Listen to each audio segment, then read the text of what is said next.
I mean, if you look at it from the back, it almost looks like a spaceship, right? Pretty cool.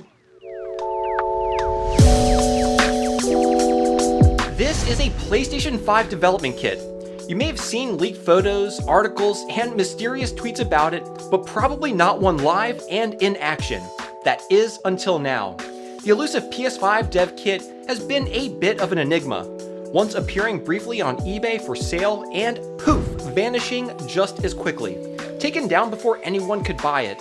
So much mystery has surrounded this device, but today I'll be shedding light on this rather stunning and quite frankly gargantuan development kit for Sony's latest gaming console, the PS5.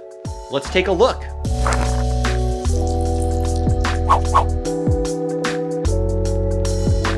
Hey everyone, how's it going? My name is Tito and welcome to a very special episode here on Macho Nacho Productions. Now, normally on this channel, I showcase modifications for modern and retro consoles, as well as other interesting retro gaming tech.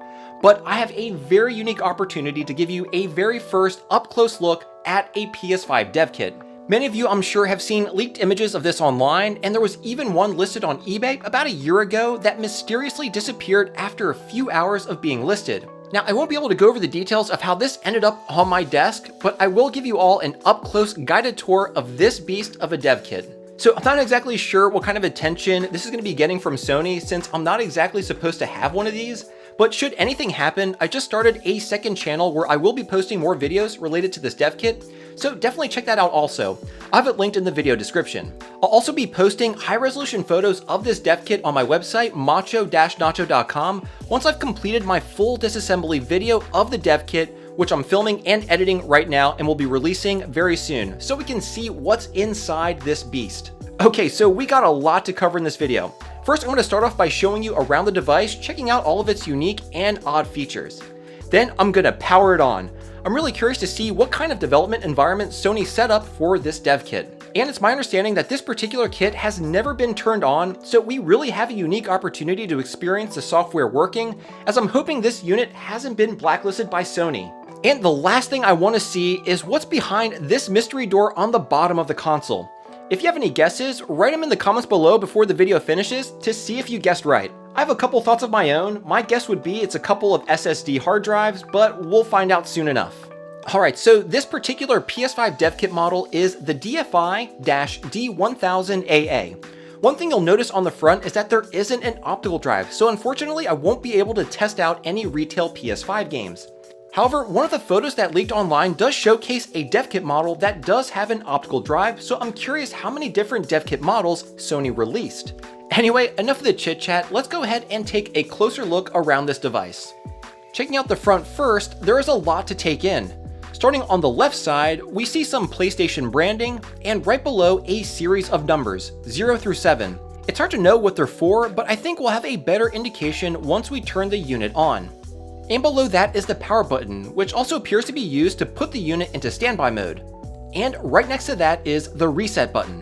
Moving over, we see a pair of what I assume to be capacitive touch buttons for both system and network initialization. Moving right along, we get to some much more interesting features. Here we have an array of I/O, a USB-C, and a bunch of Type-A USB ports, all of which are USB 3.0, except for port 2, which appears to be USB 2.0. And right above those buttons appears to be some sort of integrated display with a small analog stick right next to it. Again, once we turn the device on, I'm sure we'll get a better sense of what everything does. Now, right in the middle here is a really interesting sort of V-shaped air inlet. This is where I assume air comes in to pass through the PS5's APU heatsink, as well as the internal power supply to cool everything down. And the last thing of note is that the whole front panel appears to be secured with 8 T9 Torx bits, which adds to the overall industrial look of the dev kit, and I totally dig it. Okay, moving to the right side of the unit, the most notable attribute are these sort of vents which appear to be where all the heat gets exhausted from. Now, what I think is more interesting are these 3 fins that protrude from the side. I'm pretty sure these are used in case developers want to have the console stand vertically to help save desk space, which is actually a pretty thoughtful feature. Moving around to the back of the unit, the first thing that struck me was how much like some sort of sci-fi spaceship this thing looks like. I mean, the rear vents look like rocket boosters. It's really just a very unique design choice. I'm not sure who thought up this design at Sony, but I think it's really cool that they went through the trouble of making this thing look really out there instead of just doing a boring old box. Anyway, here we can see the dev kit label, with its model number and other extraneous information. And don't mind the blue painter's tape, I put it there to cover the serial number and other identifiable information for obvious reasons. Now, right smack in the middle is the IEC port for plugging the unit to power using the included cord.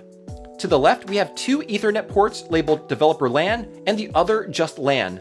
I'm going to go out on a limb here and assume that the dev LAN is a 10 gigabit Ethernet connection, which would really come in handy when downloading and uploading various builds of whatever games these developers are making.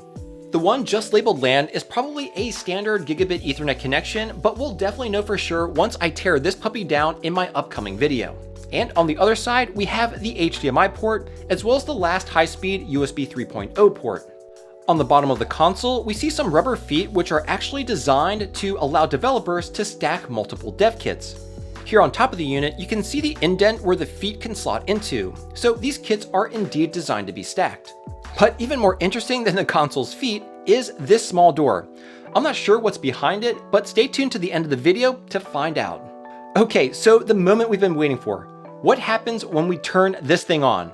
I honestly don't know what's going to happen. We're going to be experiencing this together. So here goes nothing. All right, so now I'm going to plug in the HDMI. All right, so the HDMI is plugged in. Now let's plug in power. Here we go. Moment of truth. Okay, so it actually just kind of powered on by itself. We got a little status light illuminated here. Oh, okay, we got something here on screen. Well, here we got a couple things to look at.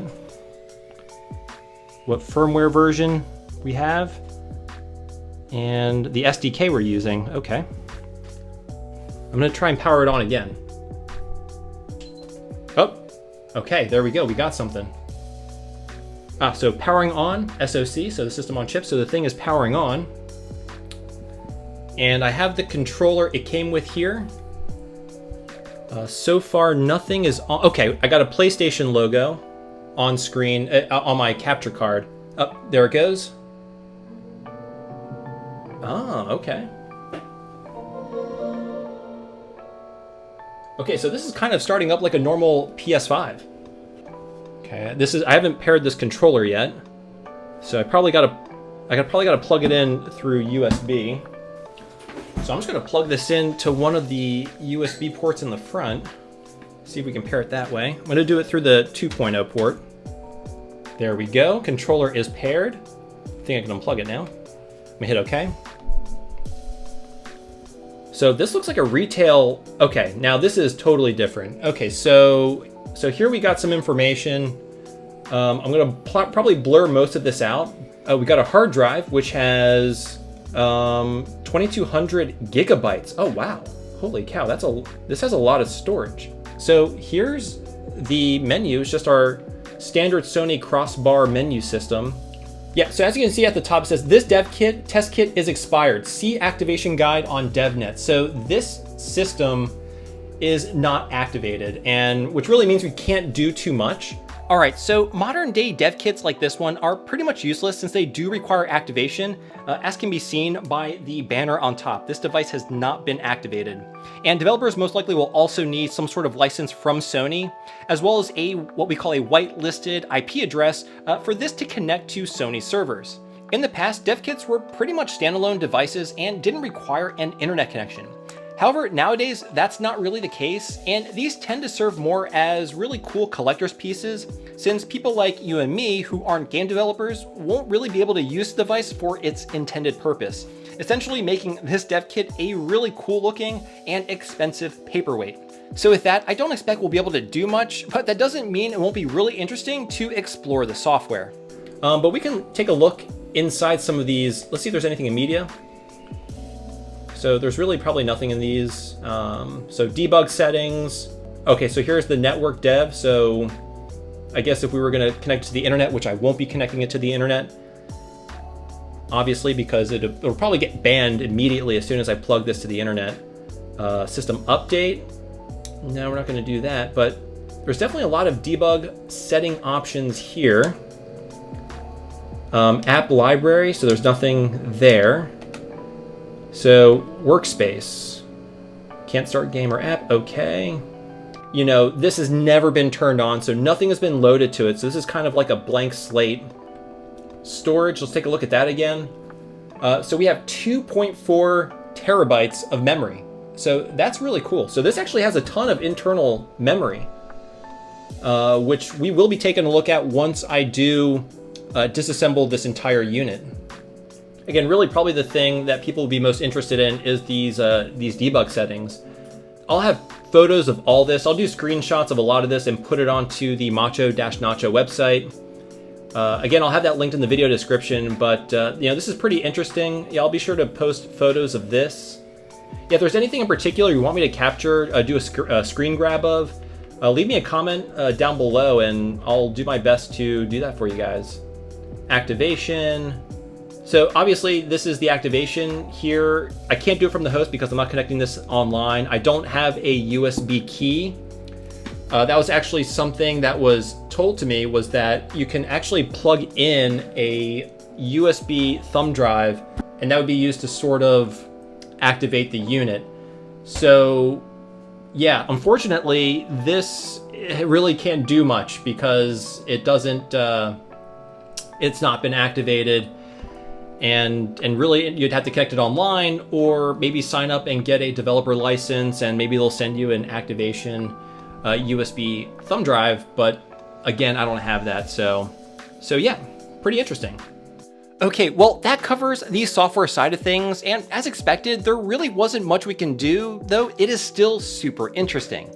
But now we have one thing left to do, and that is to check out what's inside that secret door on the bottom of this unit. All right, so let's check out what is in that door on the bottom of the console. Oh gosh, this is heavy. Oh, gotta go on the bottom. Okay, so we got 3 Phillips head screws here, so let's go ahead and take them out.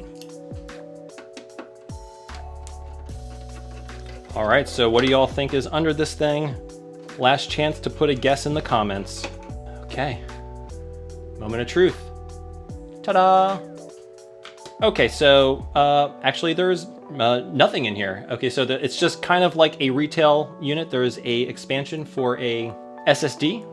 Okay, so I was completely wrong. I thought maybe there would have been multiple SSDs in there, but that is definitely not the case. So kind of anticlimactic. There is a human hair, but maybe this is the human hair of the person who made this dev kit. Yeah, how did that get? It was actually really stuck in there too. All right, well, that, ladies and gentlemen, is the very first up close and personal look at the PlayStation 5 dev kit.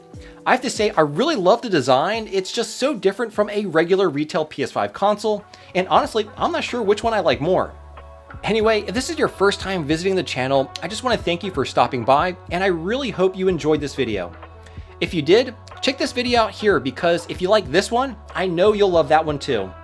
And as always, thank you so much for watching, and I'll see you all next Thursday.